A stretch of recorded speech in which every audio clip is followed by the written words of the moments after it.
الحمدللہ آج 13 دسمبر 2020 کو سنڈے کے دن قرآن کلاس نمبر 58 میں ہم انشاءاللہ تعالی سورہ آل عمران کی آیت نمبر 164 سے آنورڈ انشاءاللہ سٹارٹ لیں گے.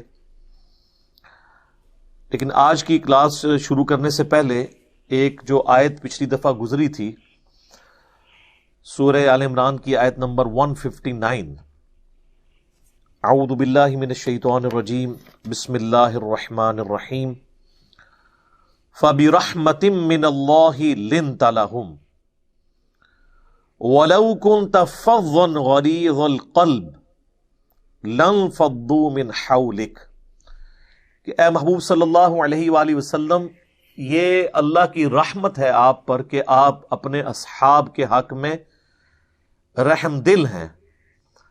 اگر آپ کے مزاج کے اندر سختی ہوتی تو آپ صلی اللہ علیہ وآلہ وسلم کے ساتھی آپ سے منتشر ہو جاتے، آپ کے ساتھ نہ رہتے. اس آیت مبارکہ پہ میں نے پچھلی دفعہ کافی ڈیٹیل سے ڈسکشن کی تھی، لیکن اس کا ایک جز سکپ ہو گیا تھا جو میں آج کور کروں گا کہ اس میں کوئی شک نہیں ہے کہ اللہ کے محبوب صلی اللہ علیہ وآلہ وسلم رحمت للعالمین ہیں، تمام جہان والوں کے لیے رحمت ہیں. اس کانٹیکسٹ میں نے کئی ایک احادیث پچھلی دفعہ ڈسکس کی تھی، لیکن اس کا دوسرا پہلو یہ ہے کہ آپ صلی اللہ علیہ وآلہ وسلم کی یہ رحمت جہاں پر اللہ تعالی کی حدود ٹوٹتی تھی وہاں پر اپلائی نہیں ہوتی تھی، وہاں پر آپ صلی اللہ علیہ وآلہ وسلم سے زیادہ سخت بندہ کوئی نہیں تھا. اور آپ صلی اللہ علیہ وآلہ وسلم کا لاڈلے سے لاڈلا صحابی بھی کسی ایسے معاملے میں اللہ کے محبوب صلی اللہ علیہ وآلہ وسلم کو سفارش نہیں کر سکتا تھا جہاں پر اللہ کی حدیں ٹوٹ رہی ہوں. تو رحمت للعالمین کا قطعاً یہ مطلب نہیں ہے کہ جہاں پر اللہ کی حدیں ٹوٹ رہی ہوں وہاں پہ بھی نبی علیہ السلام جو ہے وہ رحمت کا ہی مظاہرہ کریں گے، نہیں، وہاں پہ سختی کریں گے.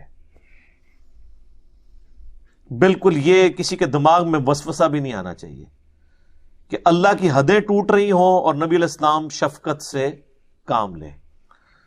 عام پبلک میں بھی یہ بات مشہور ہے کہ نبی علیہ السلام نے کبھی بھی کسی کو بد دعا نہیں دی. یہ بات بھی بالکل غلط ہے. آپ نے اپنی ذات کے لیے کسی کو بد دعا نہیں دی. بخاری مسلم میں کئی احادیث ہیں کہ نبی علیہ السلام نے قنوت نازلہ پڑھی ہے ان کافروں کے اوپر، ان کے لیے بد دعا کی، دعائے ضرر کی، جنہوں نے آپ صلی اللہ علیہ وآلہ وسلم کے ساتھیوں کو ناحق قتل کیا. ان پہ آپ نے بد دعائیں، لعنتیں بھیجی. تو یہ جملہ جو پبلک کے اندر مشہور ہے نا کہ نبی علیہ السلام جو ہیں وہ کسی کو بد دعا نہیں دیتے تھے، آپ تو سراپا رحمت تھے، تو اب اس کا یہ کو مطلب نکالنا شروع کر دے کہ اللہ کی حدیں ٹوٹتی ہیں تو ٹوٹتی رہیں، آپ کے ساتھیوں پہ ظلم ہوتا ہے تو ہوتا رہے، آپ ہمیشہ شفقت کا مظاہرہ کریں گے. نہیں، اپنی ذات کے لیے آپ شفیق ضرور تھے، لیکن جہاں پر اللہ کی حدیں ٹوٹتی تھیں یا آپ صلی اللہ علیہ وآلہ وسلم کے امتیوں کو یا آپ کے ساتھیوں پر کوئی ظلم کرتا تھا، وہاں پر نبی علیہ السلام کے شفقت والا پہلو کوئی نہیں ہوتا تھا، آپ سے زیادہ کوئی سختی نہیں ہوتا تھا. مثال کے طور پر صحیح بخاری اور صحیح مسلم دونوں میں ایک حدیث ہے کہ ایک فاطمہ نامی عورت کی چوری کا مقدمہ نبی علیہ السلام کے سامنے آیا. وہ چونکہ اونچے خاندان سے تعلق رکھتی تھی تو اس کی سفارش بھی ساتھ آ گئی اشرافیہ کی. بخاری مسلم کے الفاظ ہیں کہ نبی علیہ السلام سے کوئی شخص بھی غصے کی حالت میں کسی کی سفارش یا بات نہیں کر سکتا تھا سوائے اس کے کہ جو حضور کا بہت لاڈلا ہو، اور وہ تھے اسامہ ابن زید جو آپ کے پوتوں کی جگہ تھے. صحیح بخاری میں آتا ہے کہ نبی علیہ السلام اپنے زانوں پر ایک طرف حسن ابن علی کو بٹھاتے تھے اور حضرت اسامہ کہتے ہیں دوسری طرف مجھے بٹھاتے تھے. تو دونوں کو آپ سٹیٹس دیتے تھے اپنی اولاد والا، کیونکہ وہ آپ کے منہ بولے بیٹے زید ابن حارثہ کا بیٹا تھا اسامہ. تو صحابہ نے ان کو بھیجا، 8-10 سال ان کی عمر تھی، کہ ان کے ذریعے سفارش کروائیں. تو نبی علیہ السلام کو جلال آیا. آپ نے فرمایا تم اللہ کی حدوں کے بارے میں مجھ سے سفارش کرتے ہو؟ پھر آپ نے کہا کہ ممبر لگاؤ مسجد میں. نماز کے بعد آپ علیہ السلام نے مسجد میں خطبہ دیا اور فرمایا کہ تم اللہ کی حدوں کے بارے میں مجھے سفارش کر رہے ہو. اللہ کی قسم تم سے اگلی قومیں اسی لیے ہلاک ہوئیں کہ ان کے اشرافیہ کے لیے اور قوانین ہوتے تھے، یعنی جو بڑے سٹیٹس کے لوگ ہیں، اور عام چھوٹے سٹیٹس کے لوگوں کے لیے اور قوانین ہوتے تھے. اللہ کی قسم اگر میری بیٹی فاطمہ بھی چوری کرتی تو میں اس کے بھی ہاتھ کٹوا دیتا. یہ تو فاطمہ دوسرے قبیلے سے ہے نا، فاطمہ بنت محمد بھی یہ کام کرتی نا، تو اللہ کی حدوں کے معاملے میں میں کسی کی سفارش قبول نہ کرتا. اب رحمت للعالمین والا فنکشن نہیں اپلائی ہوگا یہاں پہ. اسی طریقے سے ایک اور حدیث ہے، وہ بھی بخاری اور مسلم دونوں کے اندر ہے. ایک جنگ کے دوران حضرت اسامہ ابن زید، یہی لاڈلے صحابی، یہ کہتے ہیں کہ ایک کافر کے ساتھ میری جھڑپ ہو رہی تھی، اور جب اس نے دیکھا کہ وہ میری تلوار کے نیچے آیا ہے تو اس نے فوراً کلمہ پڑھ دیا.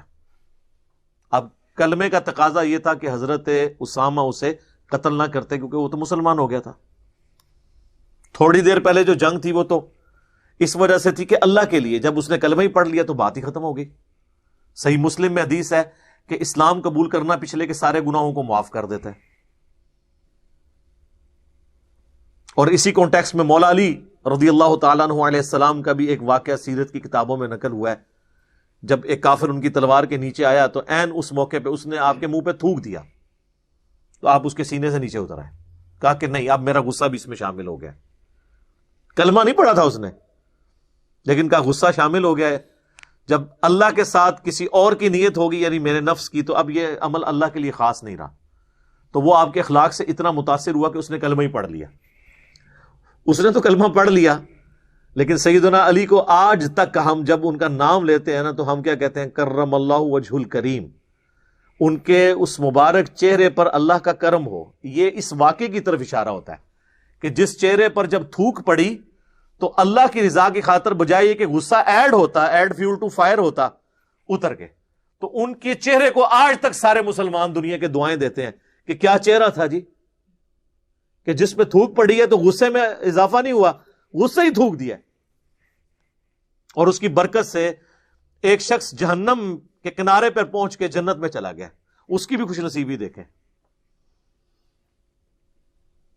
تو یہ بخاری مسلم کے الفاظ ہیں کہ اسامہ ابن زید رضی اللہ تعالیٰ عنہ نے جب اس نے کلمہ پڑھا تو انہوں نے وہی سمجھا جو ہم بھی سمجھتے کہ یہ ڈر گیا اس لیے کلمہ پڑھ رہا ہے. انہوں نے اس کی گردن کاٹ دی، لیکن بعد میں ضمیر ملامت کر رہا تھا کہ یار مجھ سے لگتا ہے غلط ہو گیا. تو خود ہی جا کے نا ایک دن حضور صلی اللہ علیہ وآلہ وسلم سے عرض کی کہ اے اللہ کے نبی، اس طرح یہ واقعہ ہوا تھا تو میں نے تو اس کو قتل کر دیا. تو آپ علیہ السلام غصے میں آ گئے. آپ نے فرمایا جب اس نے کلمہ پڑھ دیا تھا تو پھر بھی تو نے اسے مار دیا؟ تو انہوں نے عرض کی کہ اللہ کے رسول، اس نے ڈر کے کلمہ پڑھا تھا. ہم بھی ہوتے تو شاید یہی کہتے. اس پہ نبی علیہ السلام نے جو جملہ بولا نا، آپ فرمایا کیا تو نے اس کا دل چیر لیا تھا کہ وہ ڈر کے کلمہ پڑھ رہا ہے یا واقعی اس نے اللہ کو مان لیا ہے؟ اب یہ تو کوئی دنیا کا انسان یہ دعویٰ نہیں کر سکتا نا، فتویٰ تو ظاہر پہ لگتا. نہ اس زمانے میں کوئی بزرگان دین ہوتے تھے کہ وہ کہتے جی ہم تو دل کا حال بھی جان لیتے ہیں. اسی پہ میں کہتا ہوں نا کہ میرے بھائیوں، آپ کہتے ہو کہ بڑے سے بڑا ولی کسی ادنا درجے کے صحابی کی بھی گھوڑے کے ٹاپوں سے اٹھنے والی خاک جو اس گھوڑے کے نتنوں میں بیٹھے، یہ پوری ایک کہانی بنائی ہوئی ہے نا انہوں نے، تو وہ نتنوں میں جو بیٹھتی ہے اس خاک کو بھی کوئی بزرگ نہیں پہنچ سکتا. تو میرے بھائی یہ تو ادنا صحابی ہے ہی نہیں، یہ تو اسامہ ابن زید ہے، اور وہ دل چیر نہیں سک رہا. بابے کہاں سے دل چیر لیتے ہیں؟ کہانی ہے. پھر بھی اگر کسی کی تسلی نہ ہو تو میں اپنی میکینیکل انجینئرنگ کا ایک فارمولہ لکھ کے دیتا ہوں. مرے ہوئے میں سے یا زندہ بابوں میں سے کوئی وہ فارمولہ پڑھ کے مجھے بتا دے، دیکھ کے، دل کا نہیں، دیکھ کے. اور ابھی میں تو یہ کہہ نہیں رہا کہ مجھے سمجھا دے کہ لکھا کیا ہوا ہے. سمجھا تو پڑھ بھی نہیں سکتا، سمجھانا کہاں سے ہے؟ سب کہانیاں. اور اسامہ ابن زید کہتے ہیں کہ نبی علیہ السلام نے جب مجھے ڈانٹا تو آپ نے پھر ساتھ ایک جملہ بار بار ریپیٹ کیا، اسامہ تو کیا کرے گا جب قیامت والے دن وہ شخص اللہ کی بارگاہ میں کلمہ پڑھتا ہوا تیرے خلاف مقدمہ دائر کر دے گا، اسامہ تو کیا کرے گا، اسامہ تو کیا کرے گا، اسامہ تو کیا کرے گا۔ یہ جملہ آپ اتنی دفعہ ریپیٹ کرتے رہے کہ حضرت اسامہ کہتے ہیں میرے دل میں خواہش ہوئی کہ کاش میں آج سے پہلے کافر ہوتا، آج ہی کلمہ پڑھ کے مسلمان ہوتا، کم از کم میرا یہ گناہ تو دھل جاتا۔ کاش رسول اللہ خاموش ہو جاتے جو بار بار جملے کو ریپیٹ کر رہے تھے۔ تو یہ اللہ کی حد ٹوٹی نا تو نبی علیہ السلام نے کوئی لحاظ نہیں کیا۔ صحیح بخاری میں حضرت خالد ابن ولید کے حوالے سے بھی اسی قسم کا ایک واقعہ ملتا ہے۔ اس میں تو نبی علیہ السلام کے الفاظ ہیں کہ اے اللہ خالد کے میں اس عمل سے بری ہوں، یہ تیرا اور خالد کا معاملہ ہے، میں نکلا، یعنی میں نے کوئی خالد کی سفارش نہیں کرنی، جو اس نے غلط کام کیا ہے خود تجھے جواب دے ہوگا۔ تو نبی علیہ السلام اللہ کی حدیں جہاں پہ ٹوٹتی تھی کوئی لحاظ نہیں کرتے تھے۔ ایک اور حدیث ہے بخاری اور مسلم دونوں میں، آپ نے اکثر سن رکھی ہوگی کہ نبی صلی اللہ علیہ وآلہ وسلم نے فرمایا کہ میرا دل چاہتا ہے کہ میں اپنی جگہ کسی اور کو امام مقرر کروں اور ان لوگوں کے گھروں کو جا کر آگ لگا دوں جو لوگ اذان کی آواز سننے کے باوجود مسجد میں آ کر نماز نہیں پڑھتے، اگر مجھے عورتوں اور بچوں کا خیال نہ ہوتا کیونکہ ان پہ جماعت فرض نہیں ہے، میں ان لوگوں کے گھروں کو آگ لگا دیتا۔ اب مجھے بتائیں آپ کی آج کل کی ڈاکٹرین میں تو یہ بڑا سخت جملہ ہے، یہ سراپا رحمت جو شخصیت ہے آپ تو کہیں گے اس کے اخلاق کو یہ زیب بھی نہیں دیتا کہ وہ ایک جماعت چھوڑنے پہ کہ میں گھروں کو آگ لگا دوں گا، اس لیے کہ اللہ کی حد ٹوٹ رہی ہے۔ صحیح مسلم میں حدیث ہے جو لوگ جمعے کی نماز نہیں نہ پڑھتے، اگر بچوں اور عورتوں کا مجھے خیال نہ ہوتا میں ان کے گھروں کو آگ لگا دیتا، کہ جمعے کی نماز نہیں پڑھتے آ کے۔ تو یہ جہاں جہاں پر اللہ کی حد ٹوٹتی تھی نا وہاں پر یاد رکھیے کہ نبی علیہ السلام سے زیادہ سخت مزاج ہی کوئی نہیں تھا۔ تو یہ آپ علیہ السلام کی ذات کا جو ایک میٹھا میٹھا تصور پیش کیا نا ہمارے واعظین نے، یہ آپ کی زندگی کا ایک پہلو ہے، جو دوسرے والا پہلو ہے وہ انتہائی سخت ہے، جہاں پر اللہ کی حدیں ٹوٹتی ہیں۔ لہذا جہاں پر اللہ کے دین کا مذاق اڑایا جا رہا ہو، دین کی حدیں توڑی جا رہی ہوں، وہاں پر مزاج میں سختی لانا یہ سنت ہے۔ وہاں آپ نے میٹھی میٹھی باتیں نہیں کرنی ہیں، اسٹرکٹلی اس چیز کو آپ نے ایڈریس کرنا ہے۔ اگر نبی علیہ السلام ذرا سے بھی ڈھیلے پڑتے تو معاملہ تلپٹ ہو جاتا۔ صحیح مسلم میں حدیث ہے، ایک شخص نے آپ کے سامنے خطبہ دیتے ہوئے، آپ کا صحابی تھا، تقریر کر رہا تھا، اس نے کہا من یطع اللہ ورسولہ فقد رشدا، جو کوئی اللہ اور اس کے رسول کی اطاعت کرے وہ کامیاب ہو گیا۔ ومن یعصہما، اور جس نے ان دونوں کی نافرمانی کی، فقد غوا، وہ گمراہ ہو گیا۔ اب اس جملے کے اندر کوئی ایسی خرابی نہیں لٹریچر کے پوائنٹ آف ویو سے، نہ یہ آؤٹ آف کانٹیکسٹ ہے، نہ اس میں کوئی شرکیہ بات ہے، لیکن نبی علیہ السلام کو اس میں سے سمیل آ گئی کہ یہ معاملہ بگڑ نہ جائے بعد میں۔ آپ نے کہا بئس الخطیب انت، کتنا برا خطیب ہے تو، تجھے چاہیے تھا تو کہتا وَمَن يَعْصِ اللَّهَ وَرَسُولَهُ فَقَدْ غَوَا، تو نے یہ کیوں کہا کہ وَمَن يَعْصِهِمَا، کہ جو ان دونوں کی کرے؟ تجھے کہنا چاہیے تھا جو اللہ اور اس کے رسول کی نافرمانی کرے۔ دونوں کیوں کہا؟ اللہ تو ایک ہے۔ حالانکہ اس صحابی نے دو اللہ نہیں بتائے، کیونکہ پہلے تو وہ کہہ چکا تھا کہ جس نے اللہ اور اس کے رسول کی اطاعت کی وہ کامیاب ہو گیا، جس نے ان دونوں کی نافرمانی کی وہ گمراہ ہو گیا۔ تو بات کانٹیکسٹ کے ساتھ بالکل درست تھی، لیکن نبی علیہ السلام نے اس کو بینیفٹ بھی نہیں دیا۔ فرمایا تجھے دوبارہ بھی اس کو ریپیٹ کرنا چاہیے تھا کہ جس نے اللہ اور اس کے رسول کی نافرمانی کی، دونوں کی نہیں۔ دو کہاں سے ہو گئے؟ اللہ اور رسول اپنی دعوت میں تو ایک ہیں، من یطع الرسول فقد اطاع اللہ، لیکن پرسنالٹیز تو الگ ہیں، خالق اور مخلوق کا فرق ہے۔ تو امام الموحدین صلی اللہ علیہ وآلہ وسلم کی دعوت توحید کا تقاضا تھا کہ آپ ڈانٹ دیتے، اور یہی حدیث ابو داؤد میں آتی ہے، اس کے آگے بھی الفاظ موجود ہے، آپ نے کہا قم اذهب، اٹھ نکل جائے ادھر سے. اتنا غصہ کیا ہے. تو میرے بھائی آج میرے پاس حدیثیں ہیں نا، تو میں آپ کو شرک کی سینسٹیوٹی سمجھا سکتا ہوں. آپ کے تو بسوں کے پیچھے لکھا ہوتا ہے اللہ نبی وارث، اور نبی علیہ السلام تو کہہ رہے ہیں تم نے اس طرح کیوں کیا. ایک اور حدیث ہے مسند امام احمد میں بھی اور امام بخاری کی کتاب الادب المفرد میں، ایک صحابی نے حضور علیہ السلام کے سامنے کہہ دیا ما شاء اللہ و شئت، جو اللہ چاہے اور جو اس کا رسول چاہے، اے نبی صلی اللہ علیہ وآلہ وسلم آپ جو چاہیں. آپ فرمایا اجعلتنی للہ ندا، کیا تو نے مجھے اللہ کے مقابلے پہ کھڑا کر دیا؟ اس نے نہیں آگے سے کہا کہ یا رسول اللہ میں آپ کو اللہ کا بندہ مان رہا ہوں، میں غیر مستقل بذات مان رہا ہوں، میں عطائی مان رہا ہوں، آپ بندے ہی ہیں. کوئی جسٹیفیکیشن نہیں دی. آپ فرمایا قل بل ما شاء اللہ وحدہ، کہ جو اکیلا اللہ چاہے. تو نے ما شاء اللہ و رسول کیوں کہا؟ تجھے چاہیے تھا صرف کہتا ما شاء اللہ. وہ یہ کہہ سکتا تھا میں یہ کہہ رہا ہوں کہ جو اللہ چاہے، اور اس کے بعد گیون سرکمسٹانسز میں جو آپ کی مرضی. آپ نے کراس لگا دیا.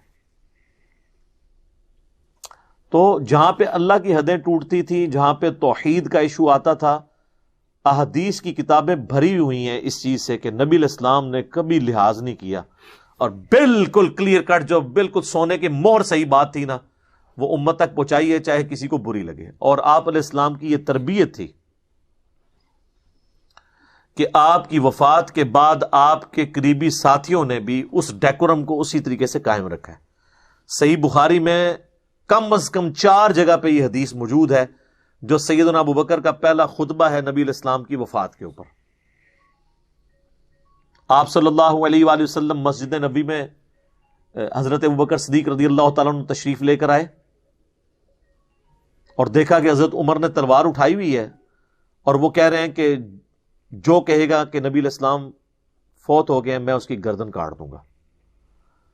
حضرت ابو بکر رضی اللہ تعالیٰ عنہ نے ان کی طرف دیکھا، لیکن اگنور کر کے سیدھا حجرہ عائشہ میں چلے گئے، چونکہ بیٹی تھی، محرم بھی تھی. نبی علیہ السلام کی میت رکھی ہوئی ہے، سر مبارک سے کفن اٹھاتے ہیں، ماتھے پر 2 آنکھوں کے درمیان بوسہ دیتے ہیں، اور کہتے ہیں یا رسول اللہ، اللہ آپ پر 2 موتیں کبھی بھی جمع نہیں کرے گا. ایک موت آپ کا مقدر تھی، وہ آپ کو آ کے رہنی تھی. کیونکہ حضرت عمر کا یہ موقف تھا کہ رسول اللہ صلی اللہ علیہ وآلہ وسلم ڈورمنٹ پوزیشن میں چلے گئے ہیں، دوبارہ دنیا میں واپس آئیں گے، کیسر و کسرا کی حکومتوں کو ختم کریں گے، کیونکہ آپ کی پیش گوئیاں تو ہیں. جس طرح حضرت موسیٰ علیہ السلام 40 دن کے لیے چلے گئے تھے کوہ طور پہ، نبی علیہ السلام بھی کچھ دنوں بعد واپس آ جائیں گے. تو حضرت ابوبکر نے رد کیا، نہیں 2 موتیں نہیں، موت آنی تھی، ایک آ گئی، اب آپ دنیا میں واپس نہیں آ سکتے.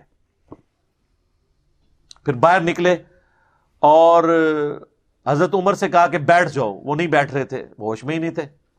تو حضرت ابوبکر نے کہا عمر کو اس کے حال پہ چھوڑ دو. تو سب لوگ حضرت ابوبکر کی طرف متوجہ ہوئے. انہوں نے ممبر پہ چڑھتے ہی پہلا جملہ حمد و صلات کے بعد یہ پڑھا، من کان یعبد محمدا فإن محمدا قد مات. جو کوئی بھی تم میں سے محمد کی عبادت کرتا ہے یا کرے گا، وہ جان لے کہ محمد مر چکے ہیں. مات کے الفاظ. وَمَن يَعْبُدُ اللَّهَ، اور جو اللہ کی عبادت کرتا ہے یا کرے گا، فَإِنَّ اللَّهَ حَيٌّ لَا يَمُوتُ، تو وہ جان لے کہ بے شک اللہ زندہ ہے، اسے کبھی موت نہیں آئے گی. اب مجھے بتائیں کیا صحابہ میں کوئی حضور کی عبادت کرتا تھا؟ تو یہ فرضی جملہ بولنے کی کیا ضرورت تھی؟ بات سمجھانے کے لیے، تاکہ سمجھ آ جائے کہ کتنا سینسٹیو ایشو ہے. کیونکہ انسانیت نے سب سے بڑا شرک ایک پیغمبر کے نام پہ دیکھا ہے، عیسیٰ ابن مریم. رسول اللہ نے بھی دوسرا عیسیٰ ابن مریم بن جانا تھا اگر آپ کی تعلیمات میں کہیں پر بھی جھول ہوتا. بخاری میں یہ حدیث ہے، دیکھنا میری شان کو اس طرح بلند نہ کرنا جس طرح نصارہ نے اپنے پیغمبر کی شان کو بڑھا دیا تھا. میں اللہ کا بندہ اور اس کا رسول ہوں، مجھے اللہ کا بندہ اور اس کا رسول ہی کہنا. صلاۃ بر محمد و آل محمد، اللہم صلی علی محمد و علی آل محمد. میں کہتا ہوں جی یہ رسول اللہ کی کامیابی ہے کہ ان کی میت کے اوپر لوگ صلاۃ السلام اور نعتیں نہیں پڑھ رہے، توحید بیان کر رہے ہیں. یہاں ہوتے تو انہوں نے تو پتہ نہیں کیا کچھ ادھر گھیرا ڈال کے تو نعتیں پڑھنی تھی اور کہنا تھا انہوں نے تو حضرت بکر نے کہنا تھا لے ممبر تو تھلے تو کوئی شانہ بیان کر تو آدھا میں مر گیا تو یات النبی نو نہیں ماندا. بھائی اس زمانے میں اس طریقے سے چیزوں کو غلط طریقے سے پریزنٹ، وہ مانتے تھے یات النبی کو لیکن وہ آخرت کی زندگی تھی، دنیا سے تو چلے گئے. اور پھر حضرت بکر نے اس جملے کے بعد آیت پڑھی دلیل میں انک میت و انہم میتون، سورہ الزمر آیت نمبر 30. اے نبی تمہیں بھی مرنا ہے، تمہارے مخالفین کو بھی موت آ جائے گی، پھر قیامت کے دن تم اللہ کے حضور جھگڑو گے اپنے اختلاف کے اوپر.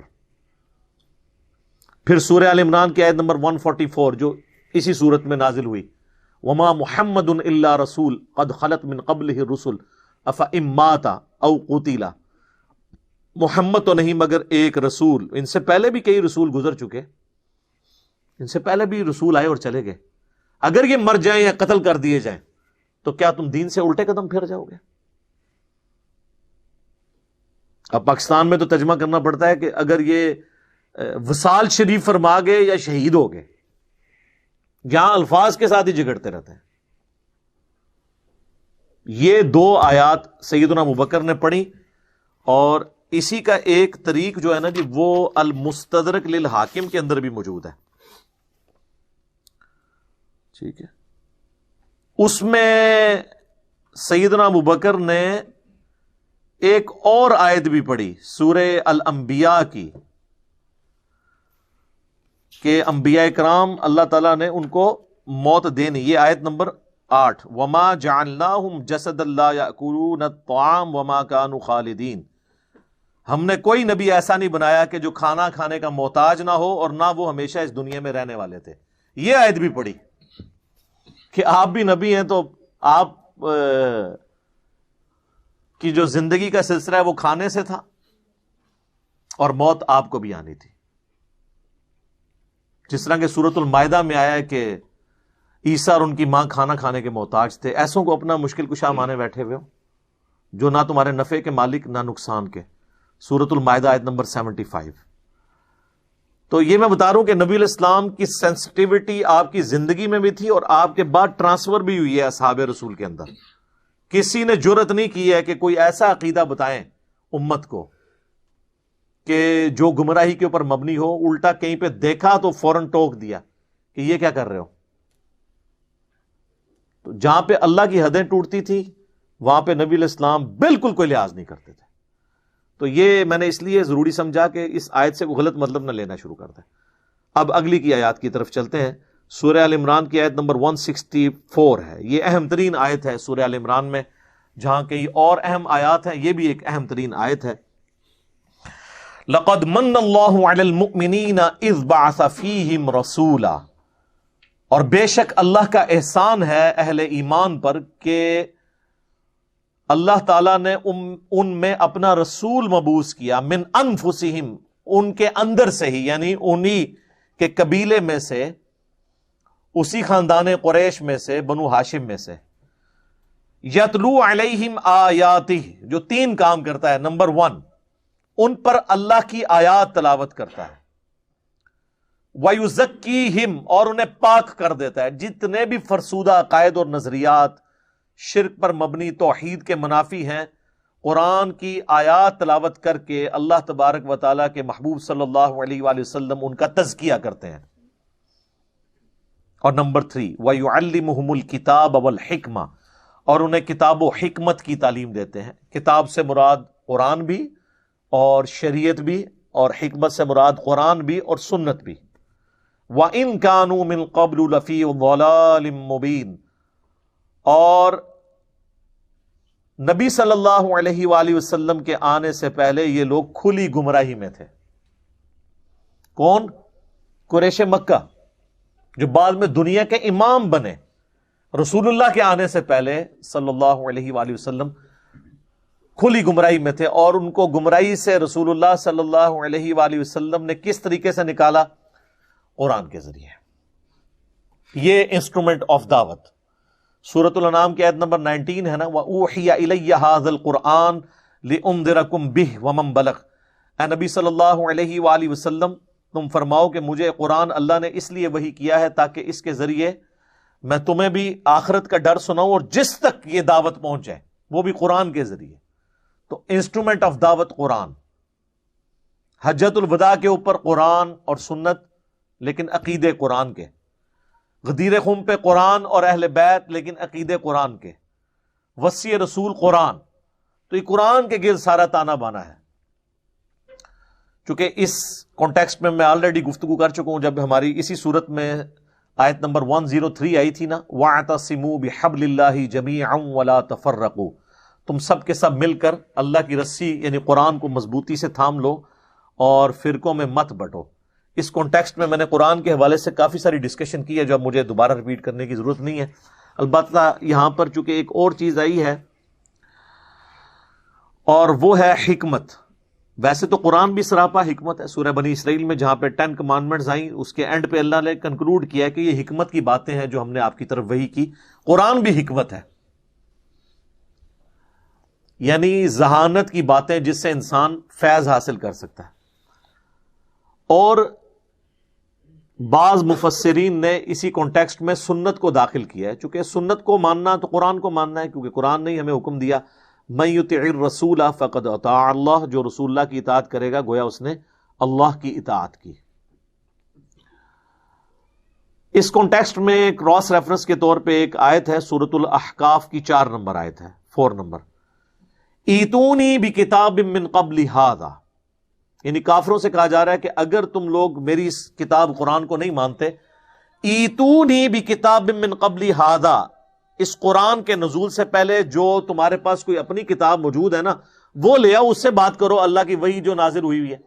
او اثارۃ من علم ان کنتم صادقین، یا علم کے آثار چلتے آ رہے ہوں اگر تم سچے ہو تو وہ ذرا لے آؤ.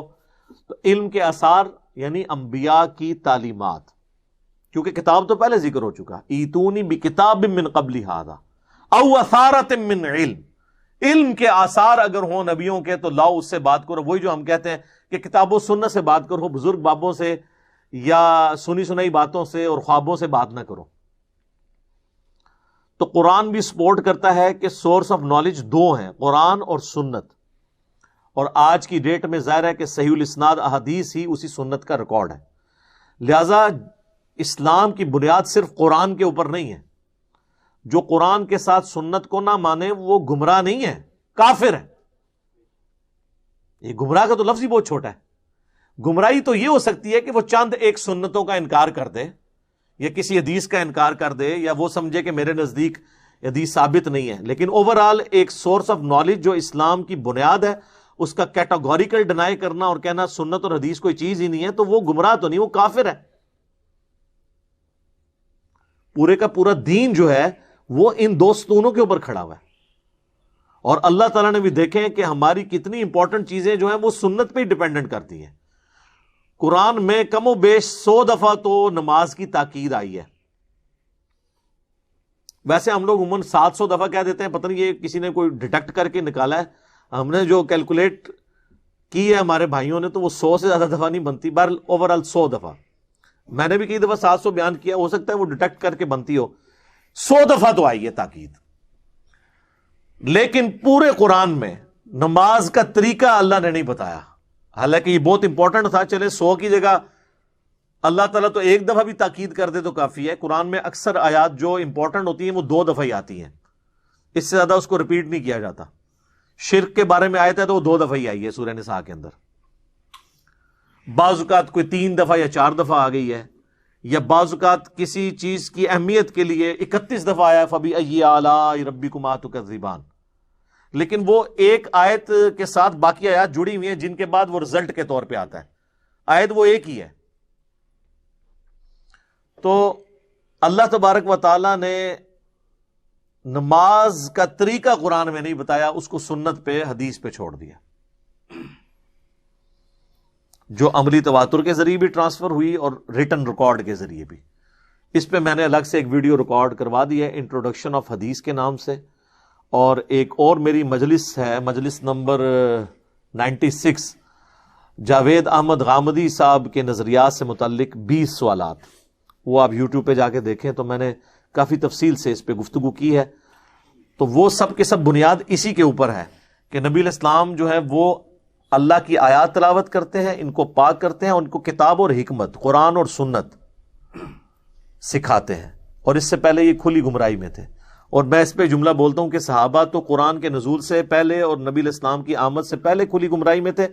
ہم قرآن کے آنے کے بعد بھی کھلی گمراہی میں، کیونکہ اس سے استفادہ نہیں کرتے.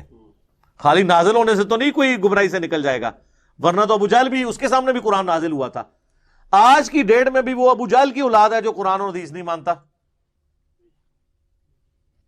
چاہے وہ اپنا نام عبداللہ رکھ لے، ٹھیک ہے، لیکن وہ ابو جہل کی اولاد ہے. جب مان نہیں رہا تو نبی علیہ السلام کے مبارک زمانے میں بھی اگر ابو جہل موجود ہے تو آج بھی موجود ہے. کافروں کو چھوڑ دیں، مسلمانوں میں بھی موجود ہے. دیکھیں نا، ایک مسلمان ہے اور اس کو بتایا جائے قرآن اور سنت میں یہ لکھا ہے وہ کہ میں نہیں مانتا، تو اب اس پہ کیا حکم لگایا جائے گا؟ وہ اس نے خود دیکھنا ہے کہ بھی میرا اب کیا حشر ہوگا، مجھے کس کے ساتھ اٹھایا جائے گا. تو نبی علیہ السلام کی تعلیمات کا جو انسٹرومنٹ آف دعویٰ ہے وہ قرآن ہے، اور آپ علیہ السلام نے قرآن کے ذریعے تلاوت کر کے یتلو علیہم آیاتہ، قرآن کی آیات تلاوت کی، ویزکیہم، اور اس سے ان کو پاک کیا. کیسا پاک کیا کہ 13 سالہ مکی دور میں 5 نمازیں ہے ہی نہیں تھی. رات کو قیام ہوتا تھا، اس میں قرآن سے آبا سنتے تھے حضور علیہ السلام کے پیچھے. آدھی رات، بعض کا 2/3 رات تک کھڑے ہو کر قرآن سنتے تھے، یاد کرتے تھے. وہ ان کی اپنی زبان میں تھا، اس سے ان کا دل پاک ہوتا رہا. ہوئے تو 125 بندے مسلمان 13 سال میں، لیکن وہ 125 نے پھر ایسی دعوت لانچ کی ہے کہ ود ان 17 ایئرز جو ہے رومن اور پرشین امپائر بھی الٹ کے رکھتی ہے. وہ قرآن کے ذریعے. قرآن وہ کتاب تھی جس کے ذریعے اللہ تعالیٰ نے جو ہے نا وہ تلپٹ کر دی ہر چیز. میرا یوٹیوب کے پر ایک کلپ بھی اپلوڈڈ ہے جب عرب میں قرآن آیا. اس میں نے بتایا کہ عرب کے لوگوں میں 2 خامیاں تھیں اور 2 خوبیاں تھیں. خامیاں یہ تھی کہ چٹے ان پڑھ تھے، جاہل تھے. یہ ان کے اندر خامی موجود تھی. اللہ تعالیٰ نے ان کی خامی اس طرح دور کی کہ ان کی اپنی زبان میں انہیں کتاب دے دی جو ان کو پڑھنے کی بھی ضرورت نہیں تھی، وہ سنتے تھے اور یاد کر لیتے تھے. اب مجھے بتایا جس نے سورۃ المائدہ، سورہ النساء اور سورہ آل عمران زبانی یاد کی ہوں، اس کے سامنے کون سا پادری یہود و نصارہ کا کھڑا ہو سکتا ہے؟ دوسری خامی تھی کہ طوائف الملوکی تھی، آپس میں لڑتے رہتے تھے، ایک جھنڈے کے نیچے جمع ہی نہیں ہوتے تھے. اللہ تعالیٰ نے محمد رسول اللہ صلی اللہ علیہ وآلہ وسلم کی مبارک ذات کی شکل میں انہیں ایک ایسا لیڈر دیا کہ سب لوگ ایک جھنڈے کے نیچے جمع ہو گئے. تو سر پھر دنیا کی سپر پاور ان کا کیا مقابلہ کر سکتی تھی؟ علم بھی مل گیا، لیڈر بھی مل گیا، اور 2 خوبیاں تھیں ان میں. جنگجو تھے لیکن آپس میں لڑتے تھے. ان کو یہ اندازہ ہی نہیں تھا اگر ہم اکٹھے ہو جائیں تو ہم دنیا کی سپر پاورز کو بھی الٹ سکتے ہیں، کیونکہ وہ سپر پاورز تو وہ آرام اور آرائش کی زندگی گزار رہے تھے. یہ ٹف ماحول کے ریگستانی لوگ کتنے کتنے دن فاقوں میں گزارنے، ریگستانوں میں سفر کرنا، ان کا کون مقابلہ کر سکتا تھا؟ یہ ان کے اندر خوبی تھی. اور دوسری خوبی یہ تھی کہ جب کسی کو زبان دیتے تھے نا، بیعت کر لیتے تھے نا، پھر گردن ہی کٹتی تھی، اس سے پیچھے نہیں ہٹتے تھے. یہ 2 خوبیاں اللہ نے ان کی یوٹیلائز کی اور 2 خامیاں دور کر دی قرآن کی شکل میں اور محمد رسول اللہ صلی اللہ علیہ وآلہ وسلم کی شکل میں. تو سر پھر کون سی دنیا کی سپر پاور ان کا مقابلہ کر سکتی تھی؟ تو یہ نبی علیہ السلام کا منصب، قرآن کی آیات تلاوت کرنا، ان کا تزکیہ کرنا، انہیں کتاب و حکمت سکھانا. اور اس سے پہلے وہ کھلی گمراہی میں تھے. اور پھر دیکھیں بعد میں انہوں نے جس طریقے سے اس گمراہی سے نکلے ہیں کہ دنیا کے ہر کونے تک اللہ کی توحید کا پیغام پہنچایا ہے. صحیح مسلم میں حدیث ہے، اللہ تعالیٰ اس کتاب کی وجہ سے قوموں کو عروج دے گا اور اس کتاب کی وجہ سے قوموں کو ذلیل کرے گا. صحیح مسلم کی اس حدیث کی ٹرانسلیشن کی تھی جواب شکوہ میں ڈاکٹر اقبال میں. انہوں نے، وہ زمانے میں معزز تھے مسلمان ہو کر اور تم خوار ہوئے تارک قرآن ہو کر. مسلمانوں کے پاس اگر کوئی روح ہے نا اس دین کی تو وہ قرآن ہے. باقی تو ہمارے پاس اس میں کچھ بھی نہیں ہے. رسول اللہ اور ہمارا رشتہ اب جو قائم ہے، اللہ اور ہمارا رشتہ جو قائم ہے وہ اس چیز کے ساتھ قائم ہے. اللہ ہمارے سامنے نہیں ہے، رسول اللہ قبر مبارک میں جا چکے ہیں. اب اللہ رسول اور ہمارے درمیان جو بانڈ ہے، یہ جو ٹرائکا بن رہی ہے نا، اس کا جو تیسرا کون ہے وہ قرآن ہے، جس کے ذریعے ہم پہنچے ہوئے ہیں. جو کہا گیا کہ یہ اللہ کی رسی ہے، جو اسے پکڑے گا ہدایت پر ہوگا، جو چھوڑ دے گا گمراہ ہو جائے گا. صحیح مسلم میں غدیر قوم کی حدیث میں وَاعْتَصِمُوا بِحَبْلِ اللَّهِ جَمِيعًا وَلَا تَفَرَّقُوا. خیر یہ میرا فیوریٹ ٹاپک ہے، میں اس کو یہیں پہ کنکلوڈ کرتا ہوں.